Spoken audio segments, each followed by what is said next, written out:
Alhamdulillahi wa kafa wa salamun ala ibadihi alladhina istafa amma ba'd. Subhanaka la ilma lana illa ma 'allamtana innaka antal alimul hakim. Rabbi shrah li sadri wa yassir li amri wa hlul 'uqdatam min lisani yafqahu qawli. Alhamdulillah, segala puji bagi Allah Subhanahu wa taala, Zat yang menciptakan 7 lapis langit tanpa memerlukan tiang, Zat yang menciptakan 7 lapis bumi, menghamparkannya tanpa memerlukan bulldozer, Zat yang membentangkan 7 kolam lautan tanpa memerlukan terpal, yang menurunkan hujan dari langit tanpa memerlukan tangki, menghembuskan angin tanpa memerlukan blower. Dialah Allah Subhanahu wa taala yang menjamin rezeki setiap makhluknya. La ilaha illallah. Hadirin yang mulia, Allah Ta'ala menciptakan seluruh makhluk ini dengan menyatukan khasiat 2 huruf, huruf kaf dan nun, kun fayakun. Jadilah langit, jadilah bumi, jadilah gunung, jadilah lautan, jadilah angin, jadilah air, jadilah api. Tetapi dalam penciptaan manusia, Allah Ta'ala tidak menyatukan 2 khasiat daripada huruf ini. Tapi Allah menciptakan manusia biyadihi, dengan tangannya sendiri. Hadirin yang mulia, betapa manusia begitu istimewa sehingga Allah Ta'ala bersumpah dengan 4 makhluknya dalam penciptaan manusia. Wattin, wazzaituni, waturi sinin, wa hadzal baladil amin. Demi buah tin. Buah tin ini buah yang banyak tumbuh di daerah Damaskus. Itu makomi Nabi Nuh alaihissalam. Nabi Nuh makomi di Damaskus lama, bukan setahun 2 tahun,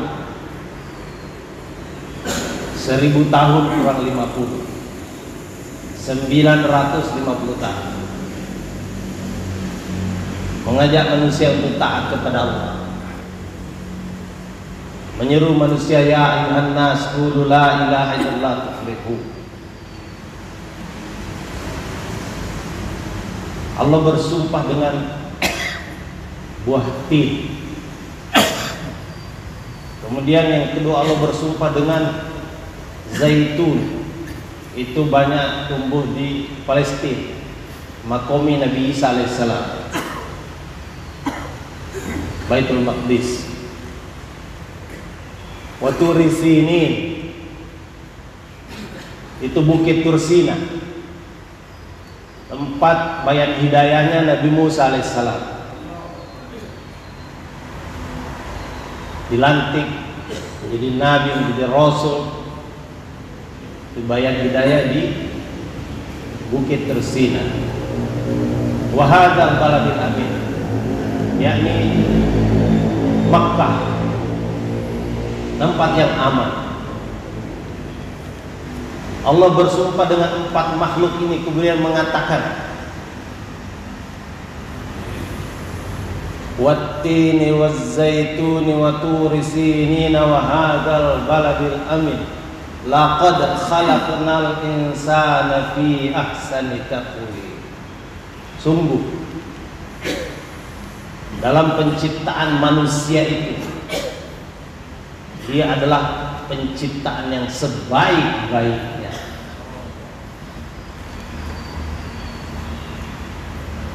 Manusia ini adalah ciptaan yang terbaik. Kadang-kadang saya sudah sampaikan, kalau ada kontes kecantikan monyet, kemudian ada kontes manusia terjelek, disandingkan monyet tercantik dengan manusia terjelek, masih cantik manusia, Pak. Mulai Imron kemarin sampaikan di sini, kalau ada jin paling ganteng itu disandingkan dengan manusia terjelek, itu manusia lebih ganteng. Laqad khalaqnal insana fi ahsani taqwim.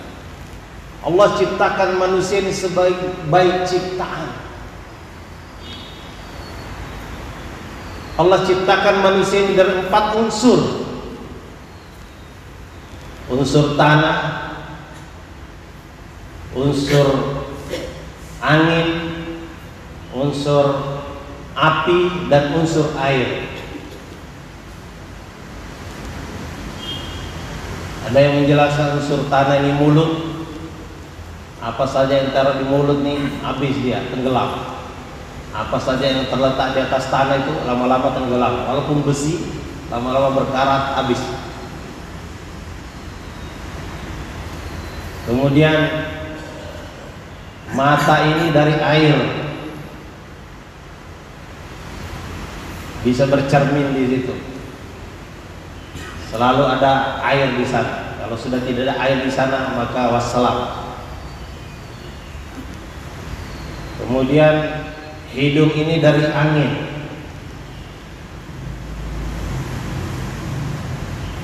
Kemudian api ini dari telinga, ini dari api. Kalau orang marah tuh yang pertama kali merah telinganya. Perhatikan kalau ada orang marah, lihat telinganya. Kalau sudah marah, merah telinganya. Api ini berdiri qiyam. Angin ini ruku, angin. Air ini sujud, air mengalir ke tempat yang rendah. Dan bumi ini duduk, dia bersila. Ini adalah gerakan sholat para malaikat. Seluruh angkasa ini tidak ada satu jengkal melainkan diisi oleh para malaikat. Dan para malaikat ini gerakannya ada yang berdiri saja sampai hari kiamat, ada yang rukuk saja sampai hari kiamat, ada yang sujud saja sampai hari kiamat, dan ada yang duduk saja sampai hari kiamat. Gerakan-gerakan sholat umat terdahulu, ada yang berdiri saja, pakai lidi-lidi, berdiri, bakar asap-asap wangi.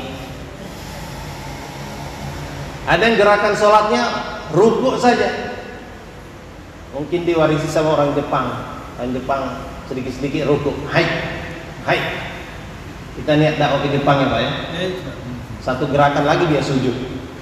Jadi tinggal kita gerakan, tambah satu gerakan dia akan sujud.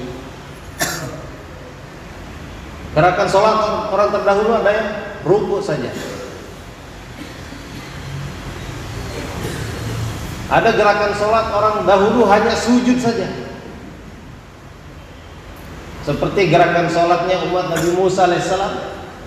Dikisahkan mereka itu kalau sujud sampai batu menjadi cekung. Ini kita sampai jidat hitam-hitam, batu tidak cekung.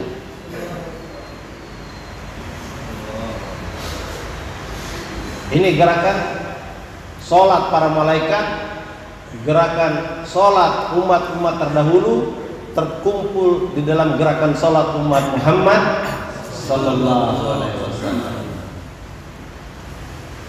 Hadirin yang mulia, ini luar biasa. Nabi Adam alaihissalam diciptakan oleh Allah Subhanahu wa taala dalam surga dengan segala fasilitas dan kemewahan yang ada di sana. Rumahnya terbuat dari intan berlian bertatahkan mutiara. Di bawah rumahnya ada sungai susu, sungai madu, sungai tawar, sungai arak yang manis.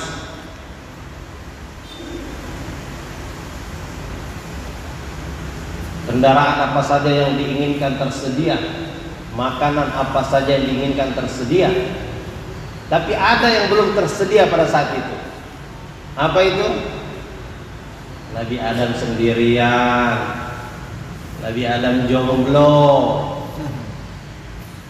Walaupun berada di istana yang megah, tapi jomblo, hidup kesepian. Selain jomblo segera mengakhiri kejombloannya. Nabi Adam tidak bahagia sendirian di dalam istana yang megah. Maka dia berdoa kepada Allah Subhanahu wa taala. Dan Allah Ta'ala ciptakan Siti Hawa alaihissalam. Siti Hawa penciptaannya lain, bukan langsung dari tanah, dari angin, dari air, dari api, tapi diambil, dipotekin dari tulang rusuk Nabi Adam alaihissalam. Makanya kaum perempuan tuh sangat strong karena dia bagian dari kaum lelaki. Sampai-sampai dalam Al-Quran disebutkan bahwa syaitan itu tukang menggoda, tapi inna kada syaitani kana dha'ifa. Godaan syaitan itu lemah sebenarnya. Tapi inna kada kunna azima. Godaan kaum perempuan itu begitu agung, begitu besar, azim. Bukan strong godaan perempuan itu, tapi godaannya itu azim, agung, sangat luar biasa. Waktu digoda Nabi Adam ditawarkan makan buah khuldi, gak mempan. Tetapi begitu ditawarkan oleh kaum perempuan, Siti Hawa, lewat Nabi Adam alaihissalam, termakan Nabi Adam alaihissalam.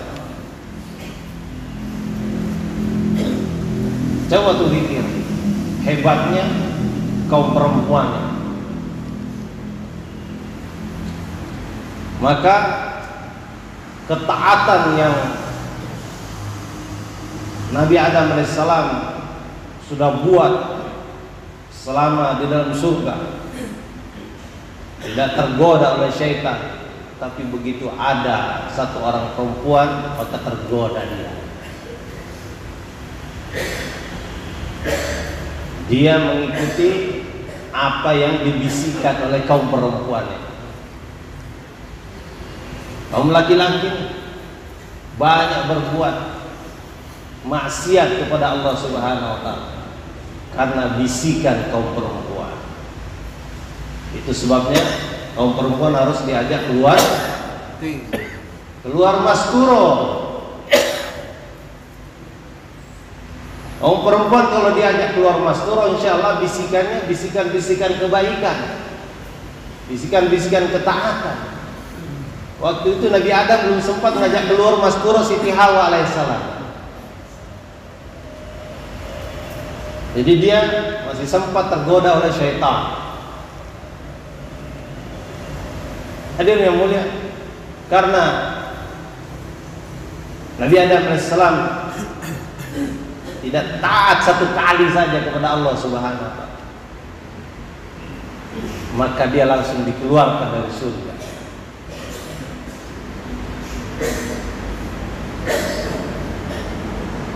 Dikeluarkan dari surga dengan satu kesalahan. Kalau kita mau mengukur kesalahannya mungkin juga tidak terlalu besar, hanya salah makan,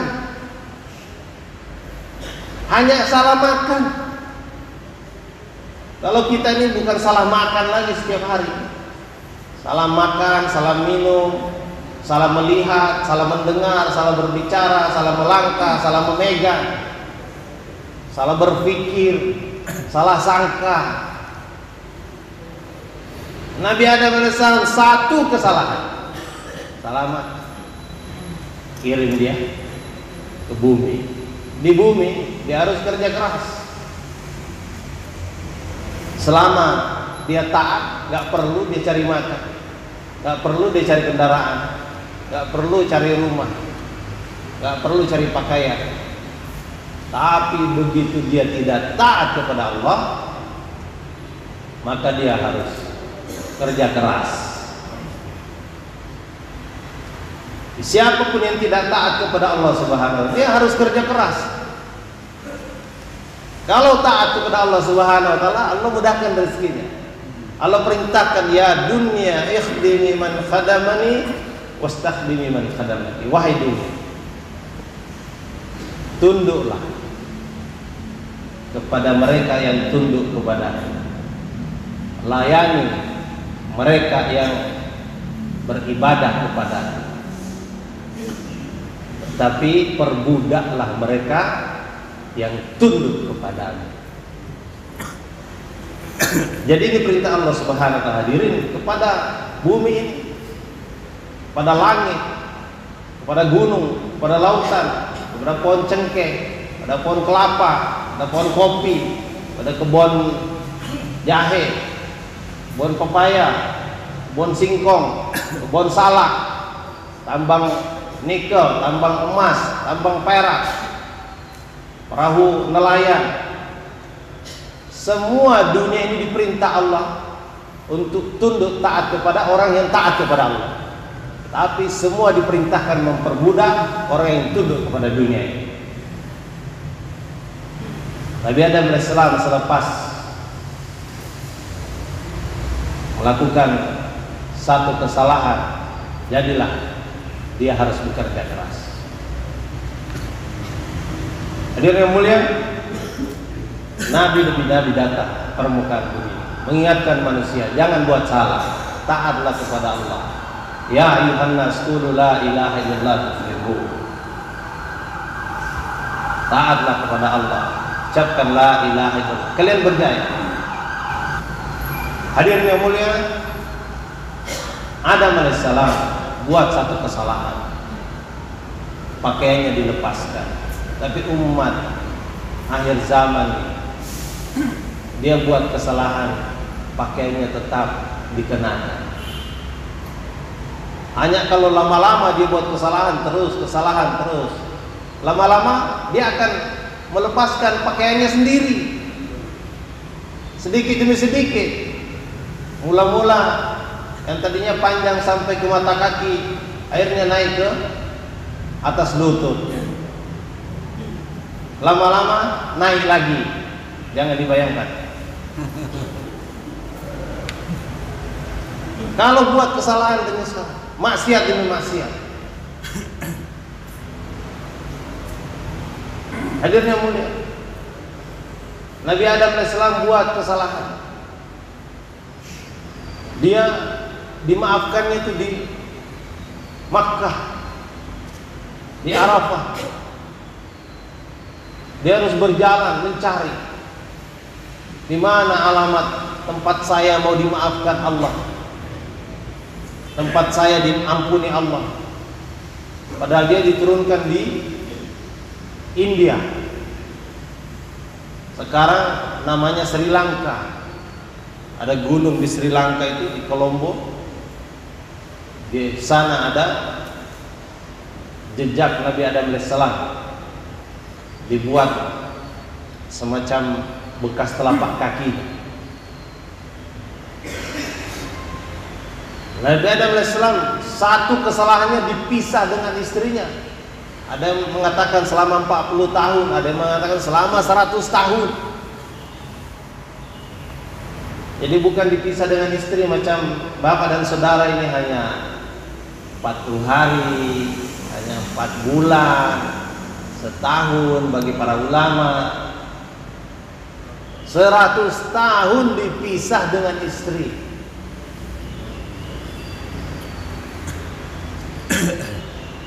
Tidak ada handphone, tidak ada GPS, tidak bisa SMS, di mana kau Hawa? Aku ini di India, tidak ada. Ke timur salah, ke barat salah, di mana istriku berada? Cari. 100 tahun. Siti Hawa turunnya di Jeddah. Namanya perempuan tuh, makominya tidak jauh-jauh. Dia jalan sekitar Mekah sampai ke Arafah, sampailah dia di Jabal Rahmah. 100 tahun dia melihat ada bayangan orang berjalan. Ini kayaknya saya kenal ini. Ketika dia naik ke atas bukit, dia berteriak, Adam. Jadi Adam kaget, kok ada yang manggil saya? Ini sepertinya suara istri saya. Dia nengok ke arah Jabal Rahmah. Hawa,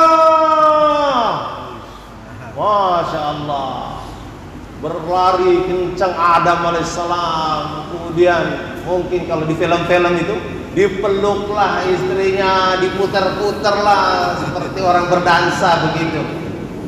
Itu cerita di film. Makanya banyak orang datang ke Arafah itu Jabal Rahmah, dia bawa spidol. Ada yang bawa pilox, dia tulis nama kekasihnya di situ. Di batu-batu yang ada di Jabal Rahmah itu, Juminten,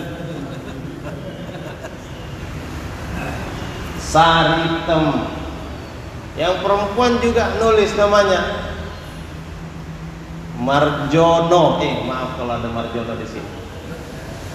Daeng Parewe. Allah. Itu tempat pertemuan Nabi Adam dengan Siti Hawa. Mereka mulai kerja keras.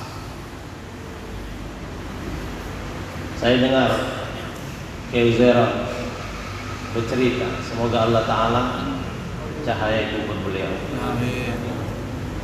Ini cerita saya dengar waktu kami pulang dari Bangladesh. Beliau ceritakan kisah ini di Malaysia. Adam alaihissalam dengan Siti Hawa mulai makomi di Mekah. Kemudian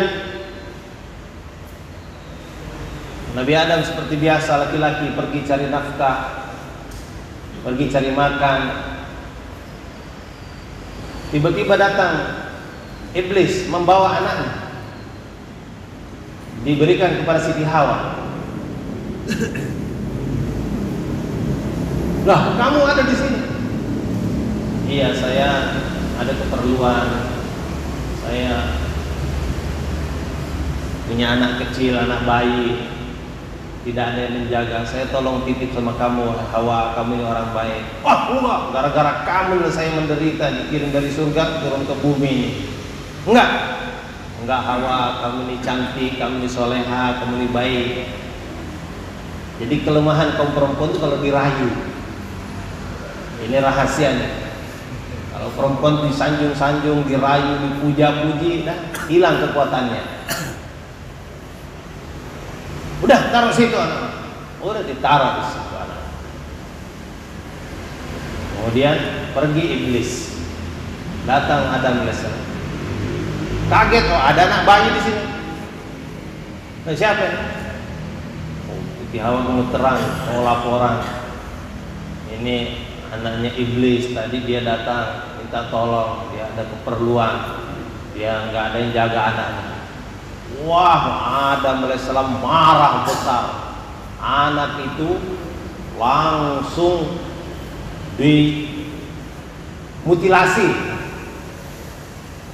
kemudian dikuburkan di luar sana jauh, timbun di atas pasir.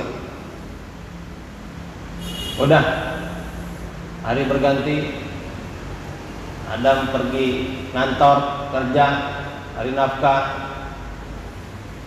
Datang iblis, mana anak saya?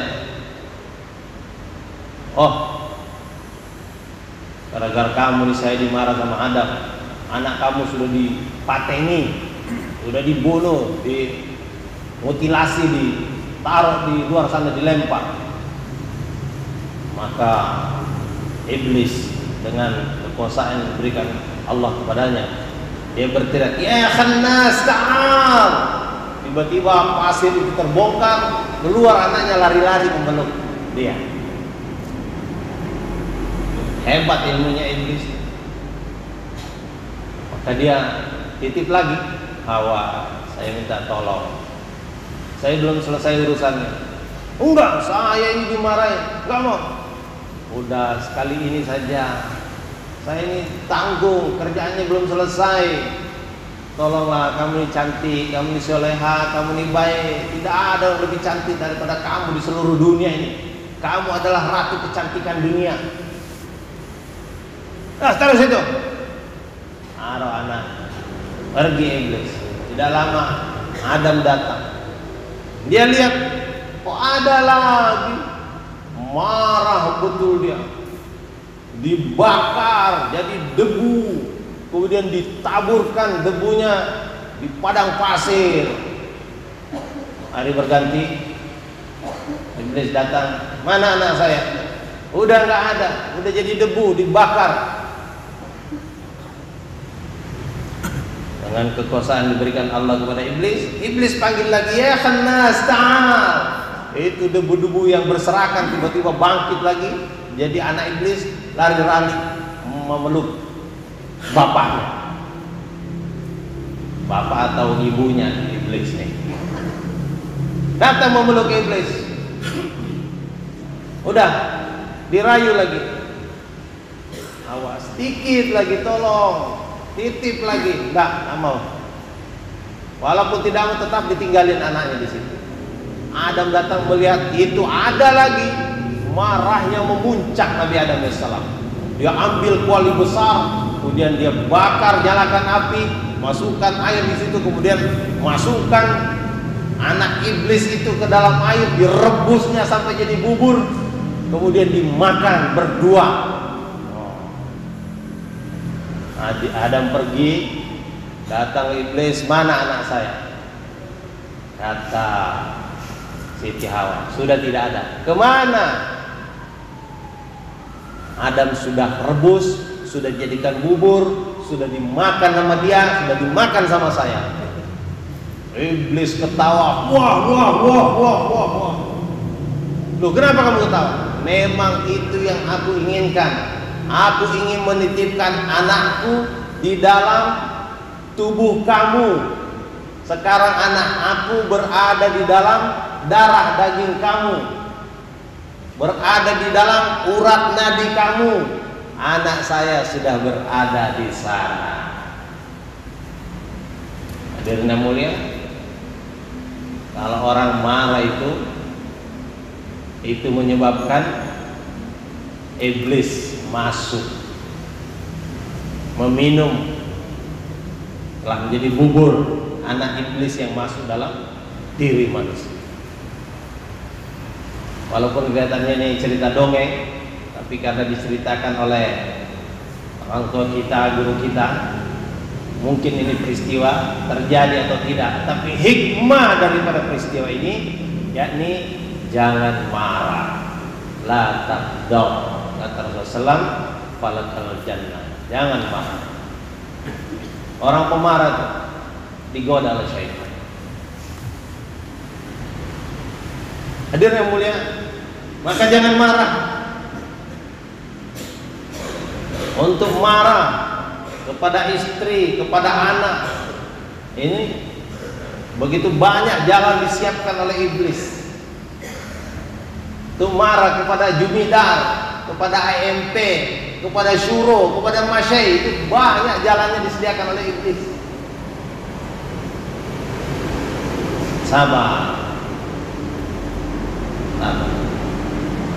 Manusia ini dari 4 unsur. Unsur bumi, unsur air, unsur angin, unsur api.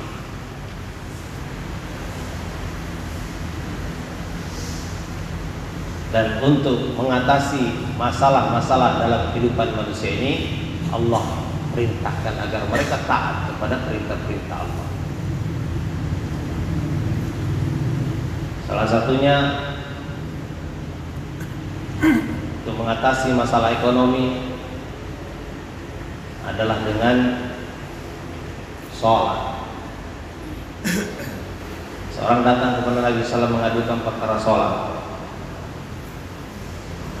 Maka Nabi bukan kasih duit, dagang di pasar sana nih modalnya. Nabi bukan kasih dia kambing, sana ternak di padang rumput. Nabi bukan kasih dia bibit kayu, sana tanam di hutan. Tidak. Nabi bacakan ayat wa'mur ahlaka bis shalah. Perintahkan keluargamu sholat. Perintahkan keluargamu sholat. Ini teknologi super canggih yang kita lupakan hari ini. Orang-orang dahulu tidak punya makanan, sholat datang makanan. Orang-orang dahulu sakit, sholat sembuh. Orang-orang dahulu bermasalah dengan pemerintah, bermasalah dengan rakyat, bermasalah dengan istri, dengan anak, dengan keluarga, sholat selesai masalahnya. Tapi teknologi sholat ini kita lupa. Dulu mereka miskin, mereka sholat, datang kekayaan. Nabi bacakan wa'mur ahlaka bis sholat. Perintahkan keluargamu sholat. Mungkin dia sudah sholat, gimana dengan istrinya? Gimana dengan anaknya? Kenapa diperintah sholat? Karena sholat ini kendaraan supersonik, ultra supersonik lagi, di atasnya itu lagi kendaraan untuk naik ke langit. As-sholatu mi'rajul mu'minin. Sholat ini mi'rajnya orang beriman. Kenapa harus naik ke langit? Karena Allah meletakkan rizki itu di langit. Wa fis samai rizqukum wa ma tu'adun. Di langit aku meletakkan rizki kamu. Apa-apa yang dijanjikan untuk kamu diletakkan di langit. Kenapa hari ini kita letih? Karena barang itu ditaruh di langit, kita sibuk mencarinya di bumi. Barang itu ditaruh di atas, kita sibuk mencarinya di bawah. Abu Nawas kehilangan duit dalam rumah, dia sibuk bongkar-bongkar batu di luar rumah. Tetangga pun ikut bantu. Kenapa? Kamu bongkar-bongkar batu di sini, aku kehilangan duit. Oh iya. Hilangnya di mana? Dalam rumah. Loh, kenapa kamu carinya di luar rumah? Habis dalam rumah tuh gelap. Di luar rumah ini ada rembulan. Abu Nawas gitu. Kita ini seperti Abu Nawas juga. Barang itu ditaruh di langit, kita sibuk mencarinya di bumi. Allah meletakkan rizki itu di langit. Allah meletakkan rizki, menurunkannya dari langit. Wa yunazzilu lakum minas sama'i rizqa. Allah menurunkan untuk kamu dari langit itu rizki. Jadi rizki itu jelas disebutkan dalam Al-Quran di surat Ghafir ayat 13. Wa yunazzilu lakum minas sama'i rizqa. Diturunkan untuk kamu dari langit itu rizki. Artinya rizki itu adanya di sana. Tapi Allah sampaikan wa ma yatazakkaru illa may yunib. Tidak bakal dipahami ini kecuali orang yang yunib, yang kembali kepada Allah, yang balik badan. Tidak bakal paham. Rizki itu di langit tidak bakal paham kecuali orang itu balik badan. Karena dunia ini seperti bayang-bayang. Bayang-bayang kalau kita kejar dia lari. Kita naik Gojek mengejarnya, dia naik Gojek juga. Kita naik pesawat, dia naik pesawat juga. Itu bayang-bayang, dunia itu bayang-bayang. Order sepertinya sudah di depan mata, proyek sepertinya sudah sedikit lagi akan turun. Sudah bayang-bayang. Dikejar dia lari, kejar lagi makin lari. Itulah dunia. Tapi kalau balik badan,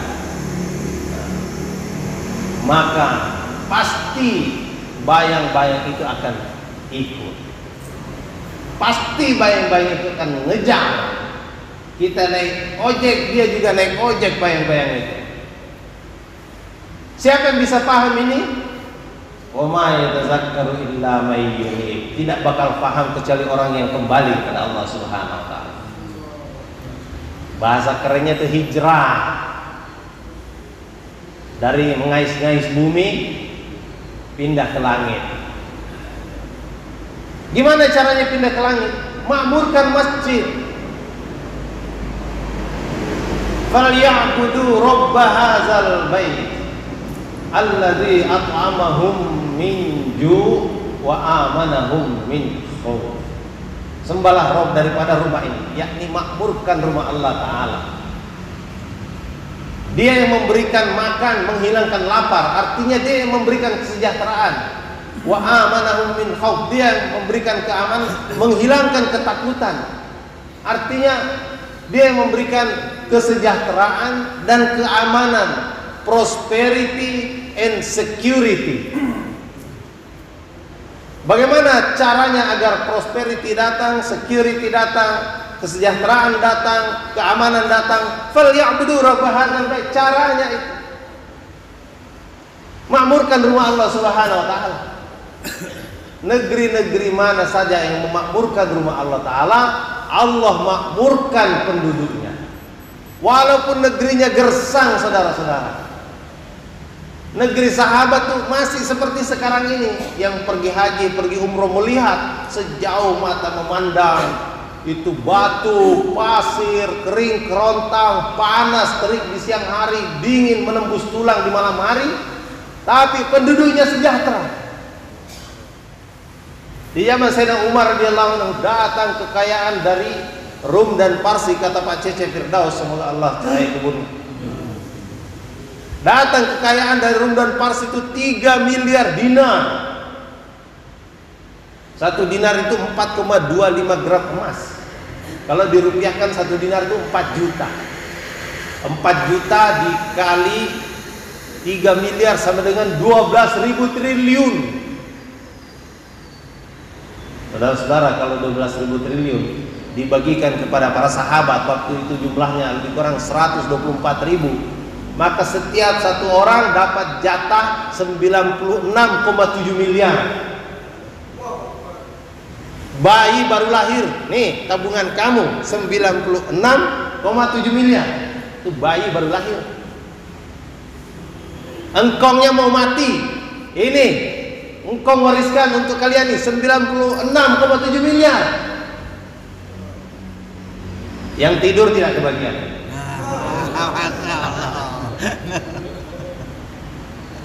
Ini yang dengar saja dia dapat 96 bayi baru lahir. Di zaman Sayyidina Umar itu ada peristiwa, beliau ini hobinya hirosa, keliling kampung di malam hari.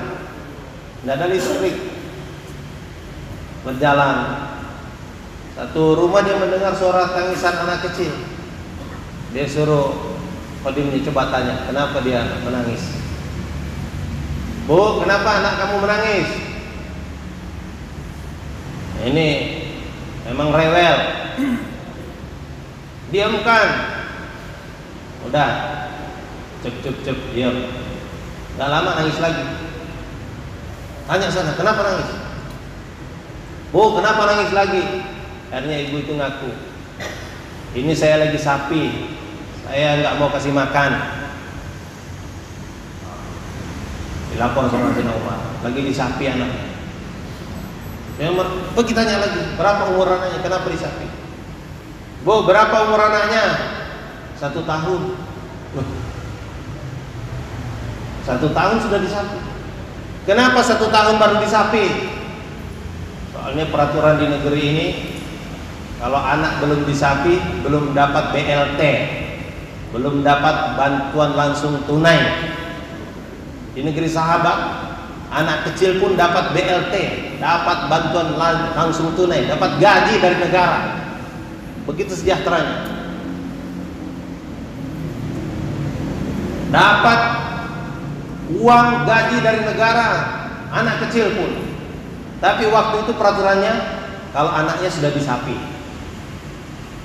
maka lapor nih Khadim Amirul Mukminin, ini anaknya disapi, dipaksa disapi, makanya dia nangis karena di negeri kita ini yang dapat bantuan, dapat gaji dari negara itu yang sudah disapi.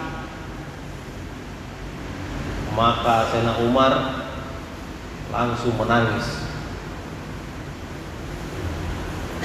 Betapa sedihnya dia membuat peraturan yang membuat anak itu jadi menangis.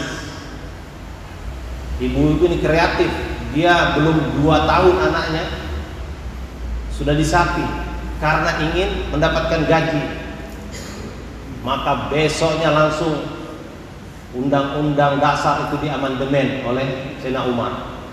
Peraturan negara diamandemen, dirubah. Mulai hari ini yang dapat gaji adalah setiap yang lahir di negeri ini. Setiap anak, tidak harus nunggu dia disapi dulu. Jadi peraturan itu bisa dirubah untuk kesejahteraan rakyat. Begitu sejahteranya kehidupan pada masa itu hadirin yang mulia, sehingga anak kecil pun dilatih, digaji, baru lahir pun dapat gaji. Sejahtera kehidupan mereka. Sekali waktu Sayyidina Umar ketinggalan sholat berjamaah, begitu sedihnya dia, sehingga dia denda dirinya, bayar ke Baitul Mal sebesar 200.000 dirham. 200.000 dirham. Kalau di zaman Sayyidina Umar, 7 dirham itu sama dengan 1 dinar.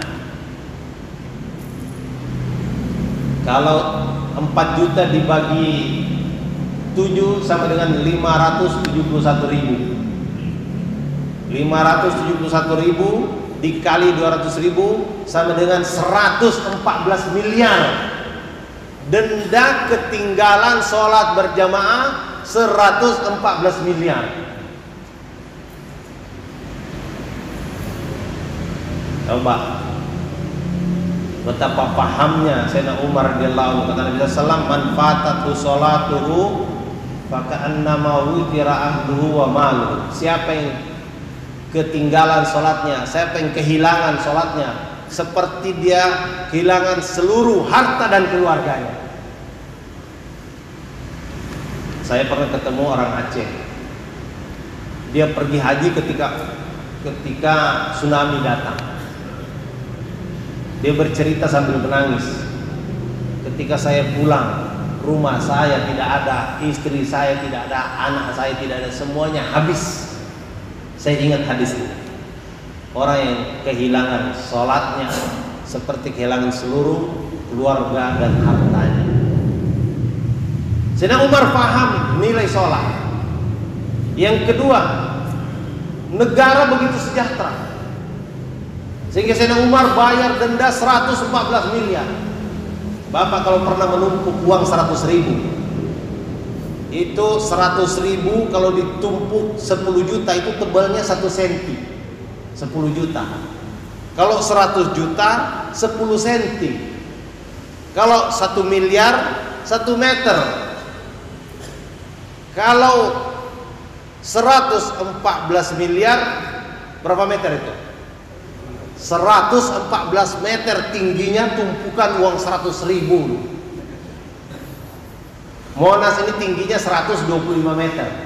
Beda 11 meter saja dengan Monas. Tumpukan 100.000. Denda bayaran Sayyidina Umar ketinggalan sholat berjamaah. Stadion Kanjuruhan di Malang itu panjangnya hanya 108 meter. Kalah panjang, duit itu masih tersisa. Hadirin yang mulia, betapa berharganya sholat. Karena sholat ini teknologi untuk mengatasi berbagai macam persoalan, masalah politik, masalah pendidikan, masalah pertahanan, masalah keamanan, masalah kebudayaan, masalah ekonomi ini selesainya dengan sholat. Negeri kita ini bermasalah dalam perkara ekonomi. Coba perhatikan satu negara ini yang sholat dibanding tidak sholat, banyakkan mana satu negara? Mungkin terlalu besar kalau satu negara. Ya udah satu kelurahan kita saja, banyak mana yang sholat dengan yang tidak sholat? Atau satu muhalla kita saja, kecil, satu masjid kita saja, banyak mana yang sholat dibanding tidak sholat? Banyak mana orang di pasar daripada di masjid? Banyak mana orang di pantai daripada di masjid? Banyak mana orang di kebun daripada di masjid? Banyak mana orang di stadion daripada di masjid? Banyak mana orang nonton layar tancap daripada di masjid? Banyak mana orang dari stasiun daripada di masjid? Tidak heran negeri sahabat sejahtera di tengah negara yang gersang, tandus, kering kerontang. Saya nggak sanggup meneruskan ke negeri kita. Ini paham saudara, negeri kita ini subur, tanamannya hijau royo-royo. Di bawah gunung ada emas, ada perak, ada minyak, ada batu bara. Lautan kita ini luas, ikannya besar-besar, ikan Ternate itu, ikan tuna, ada Ambon, ada mutiara lagi di bawahnya. Aneh kalau negeri kita di berhutang, aneh bin ajaib. Kata wali kota Bengkulu, Pak Helmi Hasan, penyebabnya satu, karena gunung didaki, lautan diseberangi, masjid dilewati. Kita itu punya masjid 1 juta jumlahnya.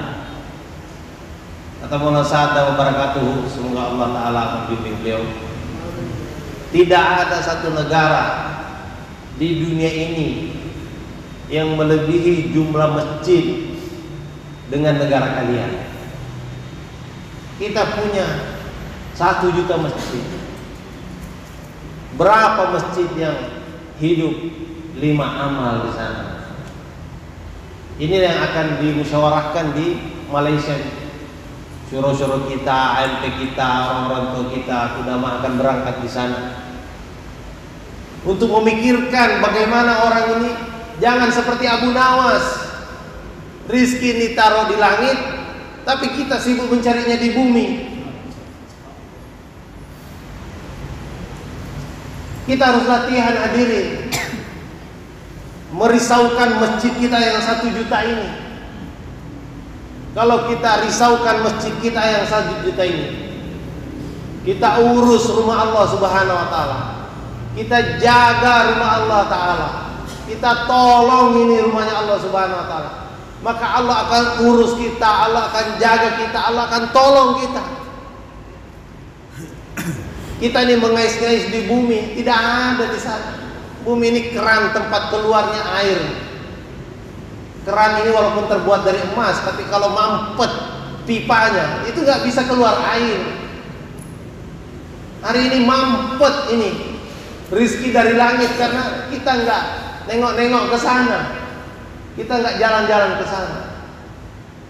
Dulu Kuwait negara yang bermasalah, miskin, kering kerontang negaranya juga, raja perintahkan semua rakyat harus sholat berjamaah. Kuwait menjadi negara yang sejahtera. Tuh, Turki juga begitu, negeri yang berhutang. Kemudian Erdogan perintahkan sholat, orang mulai sholat, makmurkan masjid. Sekarang menjadi negara yang pertumbuhan ekonominya tercepat 6 di Eropa Timur. Brunei, Darussalam, ketika raja mengumumkan kami akan tunduk kepada aturan Allah untuk mengatur negara, itu 6 sumur minyak baru dikeluarkan Allah Ta'ala. Tunduk alam semesta ini kalau kita tundukkan diri kepada Allah Subhanahu wa Ta'ala. Hadirin yang mulia, Nabi Adam alaihissalam sekali tidak tunduk kepada Allah bermasalah. Kita berapa kali? Hadirin yang mulia, jangan marah saya ceritakan perkara ini. Tadi saya sudah kasih tahu. Kita akan hidup sejahtera, damai kalau kita ini taat kepada Allah Subhanahu wa Ta'ala. Ketika Nabi demi Nabi datang, kemudian sampai kepada zaman Isa alaihissalam, 600 tahun itu tidak ada dakwah. Sahabat ini menjadi jahil dulu sebelum menjadi sahabat. Kehidupan mereka itu jahil, kehidupan mereka itu degil, kehidupan mereka itu musuhan, kehidupan mereka itu perang, kehidupan mereka itu miskin.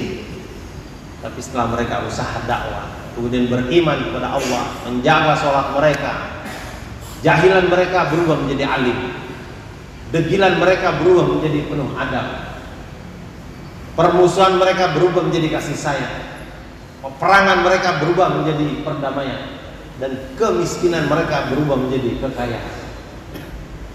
Teknologi apa dipakai? Teknologi agama ini. Sholat ini yang mengatasi masalah-masalah mereka. Zikir ini mengatasi masalah mereka. Hadirin yang mulia, maka kita harus keluarnya Allah Subhanahu wa Ta'ala. Bersedia insyaallah untuk latihan. Latihan untuk mendekatkan diri kepada Allah, latihan untuk taat kepada Allah. Taat ini mendatangkan begitu banyak keberkahan dalam kehidupan kita. Hadirin yang mulia, 4 bulan itu latihan. Siapa yang siap insyaallah? Insyaallah. Masya Allah. 4 bulan yang Allah untuk belajar bagaimana kita taat kepada Allah Ta'ala. Keluar 4 bulan. Manusia ini memiliki masa-masa di mana dia harus meninggalkan sebentar, nanti akan tinggalkan selama-lamanya. Mari Pak insyaallah. Niat 4 bulan boleh berdiri insyaallah. Niat berdiri semuanya insyaallah. Allahu Akbar. Mari Pak, bismillah. 4 bulan daftarkan namanya. Latihan. Keluarnya Allah Ta'ala, Allah akan tolong, Allah akan jaga. Kita punya masjid 1 juta ini, kalau tidak latihan tidak bisa jadi makmum. Semoga Allah terima insyaallah. Subhanallah. Assalamualaikum warahmatullahi wabarakatuh. Waalaikumsalam. Cambiabe.